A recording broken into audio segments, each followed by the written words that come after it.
Assalamualaikum warahmatullahi wabarakatuh. Di sini kami dari kelompok 4 mempersembahkan video guna memenuhi tugas mata kuliah konseling lingkungan dengan dosen pengampu Bapak Hardiansyah Masya MPD.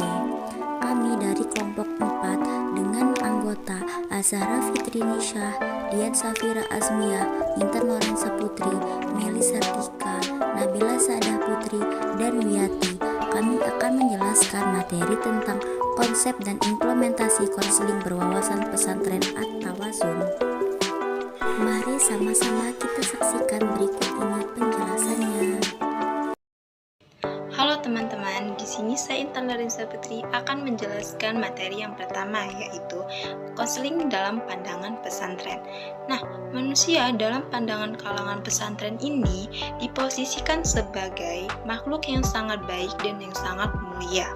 Manusia mengemban dua tugas utama, yaitu sebagai hamba Allah dan sebagai khalifahnya.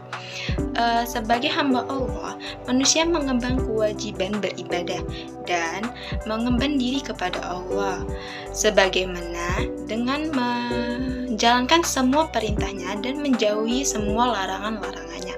Nah, sedangkan sebagai khalifahnya, manusia mempunyai tugas membangun peradaban manusia dan memakmurkan kehidupan di atas pribumi ini. Tujuan proses konseling bertujuan membantu individu memperbaiki nafsu amarah yang selalu mengajak kepada keburukan, menjadikan pribadi khairul ummah, yaitu pribadi yang mengajak kepada kebaikan, menjauhkan kepada kemungkaran, dan beriman kepada Allah Subhanahu wa Ta'ala. Selanjutnya, proses konseling. Dalam proses konseling ini ada 4 unsur, yaitu yang pertama ada tujuan. Dalam tujuan ini terkandung keseimbangan atau at-tawazun antara untuk mengajak kebaikan dan mencegah atau menjauhi keburukan, serta keseimbangan antara kehidupan sekarang atau ad-dunya hasanah dan kebaikan kehidupan kelak atau al-akhirah hasanah. Unsur yang kedua ada konselor. Menurut wawancara Kiai Haji Afifuddin Muhajir tanggal 7 April 2012, terdapat 3 tanggung jawab konselor, yaitu yang pertama mas'uliyatul ilmi wal ma'rifah, yaitu tanggung jawab keilmuan dan pengetahuan. Yang kedua ada mas'uliyatus uluk, yaitu tanggung jawab mengawal tingkah laku yang zahir.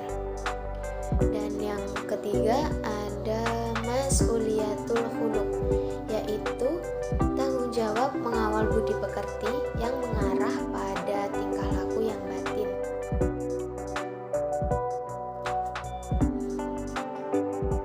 Yang ketiga ada konseling.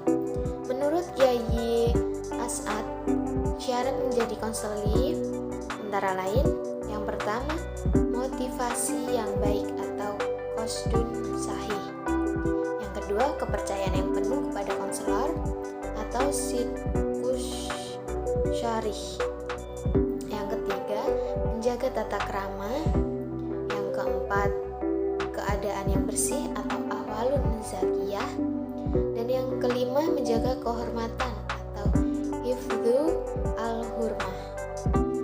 Nah, unsur yang terakhir adalah situasi hubungan. Dalam proses konseling, interaksi atau hubungan antara konselor dan konseli harus at-tawazun dan bersifat lahir batin atau asambung, yaitu menyatunya hati dan sikap antara konselor dan konseli. Dengan begitu, maka proses konseling akan mengacu pada kemaslahatan. Materi selanjutnya aplikasi konseling. Di dalam aplikasi konseling ada 2 aplikasi. Yang pertama adalah prosedur. Nah, di dalam prosedur ini ada 3 tahap.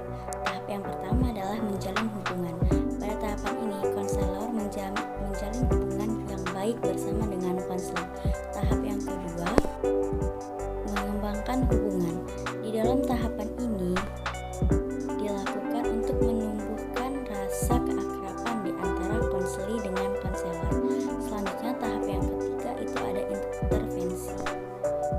lansia adalah di mana konselor memberikan layanan konseling dengan menggunakan teknik sesuai keberadaan konseling yang berorientasi kepada kepermasalahan yang sedang dihadapi. Nah, berikutnya ada teknik. Adapun teknik dalam pengubahan tingkah laku, di antaranya yang pertama ada uswah hasanah, yang kedua taksim dan qadimah, yang ketiga silaturahim, syiahah dan mengirim santri ke suatu daerah, dan yang keempat itu ada targhib, yang kelima ada ta'zir, yang keenam ada bertahap dan istiqomah, lalu yang ketujuh pepatah merah kelemar, dan yang kedelapan ada teknik seni, yang kesembilan gerbat, dan yang ke-10 mempermudah tidak mempersulit. Baik, yang selanjutnya yaitu nilai-nilai dan wajib di dalam konseling. Yang pertama yaitu adalah alam. Konselor harus menguasai keilmuan dan mengamalkannya serta mengharapkan keridhaan Allah Subhanahu wa taala. Yang kedua ada kasih sayang atau rahmah. Konselor harus menunjukkan kasih sayang kepada murid dan dalam kehidupan sehari-hari maupun di sekolah atau ketika mereka menuntut ilmu sampai mereka lulus. Yang ketiga yaitu adalah sabar. Konselor harus menunjukkan sikap yang berlapang dada, tidak mudah marah. Yang keempat adalah wara atau zuhud. Wara berarti suatu sikap pengendalian diri, dan yang kelima yaitu ikhlas dan tawadu. Ikhlas berarti tidak merasa perbedaan ketika menerima cacian. Yang keempat adalah konselor harus pandai dalam berkomunikasi dan harus mempunyai basis masa yang nilai-nilai dalam budaya pesantren. Pertama ada uswah hasanah, yang berarti sikap mulia atau teladan yang patut dicontoh oleh umat manusia.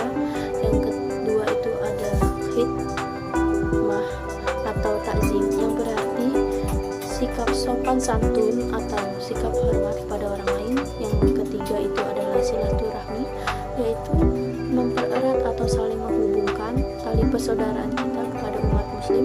Yang keempat itu ada takhib, berarti janji akan kenikmatan oleh Allah Subhanahu wa taala atas perbuatan amal soleh kita.